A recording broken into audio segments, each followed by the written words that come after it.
வழக்கு. அப்போ உள்ள 2011-21 பீரியடில் வந்து நாங்கள் வந்து எதிர்கட்சியாக இருந்தபோது மோடியை பற்றி பேசினாலும் எடப்பாடியை பற்றி பேசினாலும் ஒரு கருத்துன்னு சொன்னாலே வழக்குன்றது மாதிரி தான் இருந்துச்சு. ஏன்னா என் மேலே அந்த தரப்பில் வழக்கு போட்டிருந்தாங்க. தகவல் தொழில்நுட்ப அந்த அணியை சார்ந்த நிறைய பேர்த்து மேலே வழக்கு இருக்குது.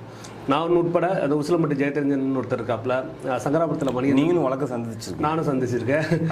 உசிலம்பட்டியில் ஜெயச்சந்திரன் ஒருத்தர் இருக்காப்புல, சங்கராபுரத்தில் மணிகண்டன் இருப்பாங்க. இந்த மாதிரி அணி நிர்வாகிகள், நாங்கள் தகவல் தொழில்நுட்ப நிர்வாகிகளே நிறைய பேர் இன்னமும் வழக்கில் சிக்கியிருக்கும். அது எப்படின்னா, நான் நியாயமான முன்னெடுத்த கருத்துக்களாக இருக்கும், அவங்க எதிர்த்து கேள்வி கேட்டாலே வழக்குன்ற. அப்போலாம் சிஏஏ கொண்டு வந்தாங்க. சிஏஏ கொண்டு வந்தப்போ முஸ்லீம்களுக்கு பாதிப்பு இல்லைன்னு சொல்லி சொன்னாங்க.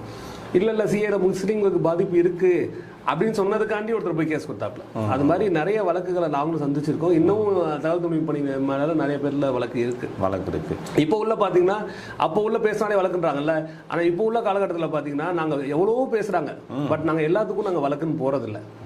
அது இல்லாமல் வந்து அந்த சோஷியல் மீடியா 66A ஒரு ஆக்ட் சொல்லுவாங்க.